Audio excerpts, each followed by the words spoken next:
자, 세 번째 주제로 바로 좀 들어가 보도록 하겠습니다. 이제 그 전당대회가 7월 중순으로 확정이 됐죠. 7월 중순에 이제 국민의힘의 전당대회가 열리게 되고, 그리고 이제 그 한동훈 위원장이 출마한다라고 하는 것은 거의 그냥 100%다라고 볼 수가 있습니다. 다만 이제 그 국민의힘 내부적으로 지금 어쩔 수 없이 지금 친윤과 친한 요 두 가지 세력이 나뉘고 있는 상황이죠. 나뉘어져 있고 이렇게 친윤과 친한 양쪽 사이에 좀 묘한 이런 갈등 관계가 유지가 되는 와중에 한동훈 위원장의 당대표에 대해 가지고 양측이 어떤 식으로 반응할까도 우리가 좀 지켜봐야 될 것 같습니다.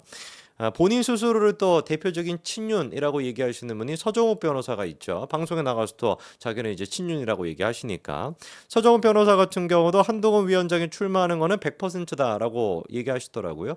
그리고 또 윤석열 대통령은 또 잘 알지 않습니까? 서정욱 변호사가 친분이 또 있으시고 그래서 윤석열 대통령께서 아직까지 한동훈에 대해 가지고 사적인 어떤 감정이나 이런 것들이 풀리지 않았다라고도 얘기를 하시고 그리고 당대표가 된다라는 거에 대해서 아무래도 좀 껄끄럽게 생각한다. 뭐 이런 얘기까지도 서정욱 변호사가 어제 방송에서 얘기하시는 걸 제가 들었었는데 그래서 이제 친윤 친한 뭐가 됐든지 간에 중요한 거는 이제 뭐 사적으로 뭐 친하게 지낸다 이런 것보다도 공적으로 서로 협력하고 공적으로 뭐 일을 같이 하는 협력 관계 이렇게 정리하면 되는 거 아니겠습니까?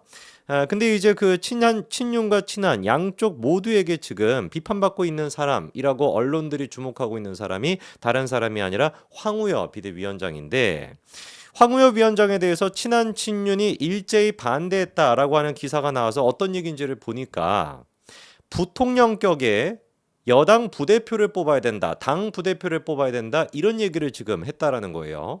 그러니까 이 부분에 대해서 친한 친윤 양쪽이 모두 다 일제히 반대했다라고 하는데 저는 그렇게 생각하지 않습니다. 친윤 친한이 일제히 다 반대했다. 그거는 겉으로 보이기만 그런 것이고 실제로는 그렇지가 않은데 어떤 얘기인지를 좀 정리를 해드리겠습니다. 자, 일단 당대표 선출 같은 경우는 원래 이제 그 황우여 위원장이 하이브리드 뭐 이런 얘기도 했었죠. 그렇죠? 그래서 1등부터 5등까지를 뭐 뽑게 되면은 1등부터 5등이 나올 테니까 그러면 이제 1등이 한동훈 위원장이 되고 2, 3, 4, 5등 같은 경우는 최고위원으로 되는 원래는 지금 이제 당대표랑 최고위원을 따로따로 이제 뽑고 있는데 그렇게 하는 것이 아니라 한꺼번에 그냥 선거를 해가지고 2, 3, 4, 5등을 그냥 자연스럽게 최고위원으로 가도록 하자. 뭐 이런 하이브리드 같은 얘기를 했었습니다.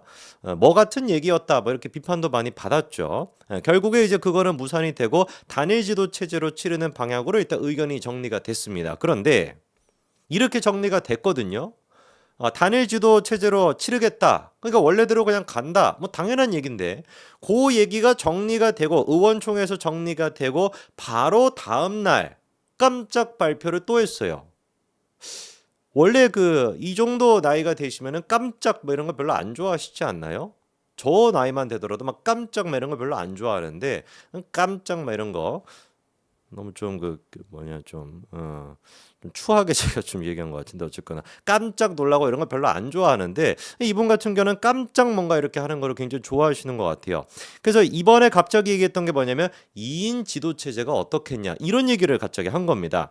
1등이 그러니까 당대표를 하고 2등이 부대표가 되겠다라고 하는 2인 지도 체제를 갑자기 주장을 한 거죠. 그러니까 뭐 2인 그 뭐 저기 지도 체제를 하겠다라는 그 목적이 뭔지는 들어보니까 당대표가 정권을 갖는 단일 지도 체제 같은 경우는 당대표가 직을 상실하게 되면은 부대표가 당대표직을 좀 승계해서 안정성이 있어야 되지 않겠냐. 이게 지금 황우여 위원장의 주장입니다.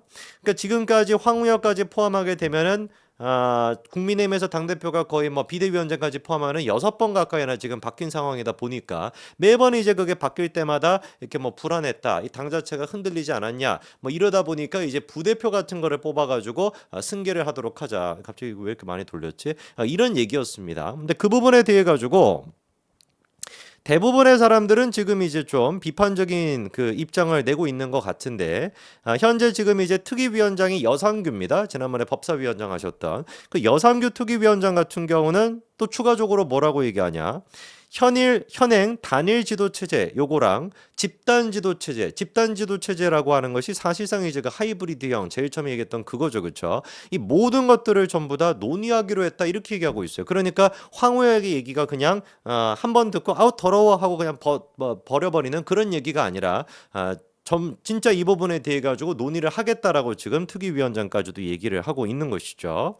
근데 이게 좀 의도가 있다라는 지금 지적이 나올 수밖에 없는 게 바로 이틀 전인 3일 의원총회에서 분명히 어떻게 했었습니까? 지도체제 논의는 여기서 하지 않고 비대위에서 하는 것이 아니라 다음 지도부로 넘기자라고 분명히 의견이 다 정리가 된 상황이었단 말이에요. 그런 상황인데 갑자기 왜 다음날 황우여가 튀어나와가지고 2인 체제도 좋지 않겠냐, 2인 체제도 한번 고려해 보겠다 이런 얘기를 왜 했을까?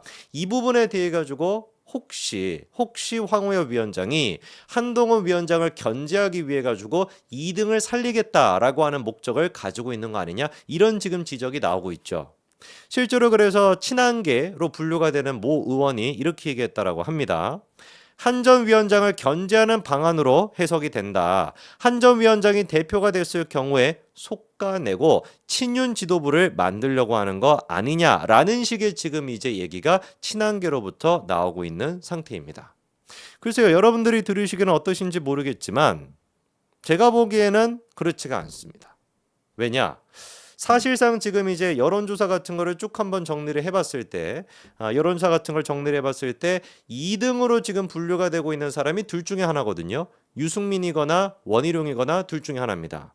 나경원 의원 같은 경우는 안타깝게도 지금 한 3, 4위 정도로 지금 나오고 있단 말이에요. 그래서 정말로 황우여 위원장이 한동훈 당대표가 되는 경우를 대비해가지고 친윤계를 살리겠다라는 생각으로 뭔가 좀 운영 체제를 바꾸겠다라고 했으면 제가 봤을 때는 2인으로 갈 게 아니라 처음에 자기 얘기했던 하이브리드 체제, 3, 4위까지 다 포괄하는 그 체제로 얘기했을 것 같아요. 근데 2인 지도 체제로 가겠다라고 하는 것은 오히려 제가 보기에는 한 전 위원장을 견제하기보다는 한 전 위원장한테 힘을 실어주는 그런 결과가 나올 수도 있거든요. 실제로 그래가지고 친윤계 의원들이 황우여 지금 위원장의 이 발언에 대해서 비판을 지금 또 세게 하고 있습니다. 그 부분에 대한 것도 제가 또 한번 정리를 따로 해드리겠습니다. 일단 요거는 여기까지 해가지고 황우여 위원장의 얘기를 한번 정리를 좀 해보죠. 자, 우리 그 깨연님께서 꼬투라고 또 보내주셨네요. 아까 전에 저기 무슨 이거 뭐가 시작된 거죠 갑자기 댓글창에 무슨 일이 일어나고 있는 거지 지금? 한번 볼까요? 세미님께서 쉬는 날 방송하는데 팡팡 터지도록 성스럽게 힘을 들이자라고 하셔가지고 그래가지고 지금 요거를 또 꼬우라고 세미님께서 릴레이 호국 선열을 위해 릴레이를 가자라고 하셔가지고 지금 릴레이를 하고 계시는군요. 아유 깨연님께서 그래서 개피님께서도 호국 선열님께 감사드립니다라고 보내주셨고요. 용기님께서도 꼬쓰리라고 보내주셨고요. 이기영님께서도 저렇게 보내주셨고 세미님께서 또 저렇게 하트를 보내주셨습니다. 그리고 자네팡님도 또 꼬세븐이라고 보내주셨습니다. 다 감사드립니다. 뭐 이렇게 현충일을 맞이해가지고 공휴일인데도 방송을 봐주시는 것만으로도 감사를 드리는데 이렇게 또 자발적으로 또 이렇게 릴레이를 해주셔가지고 더 감사를 드립니다. 어제 그 건국전쟁을 다 보셨을 것 같긴 한데 이미 영화관에서 못 보신 분들 같은 경우는 아직까지는 이게 그 OTT에 안 올라와 있죠. 무슨 저기 넷플릭스나 이런 데 안 올라와 있는 걸로 알고 있는데 나중에 이제 그런 데 올라오면은 꼭 한번 여러분들 보시기 바랍니다.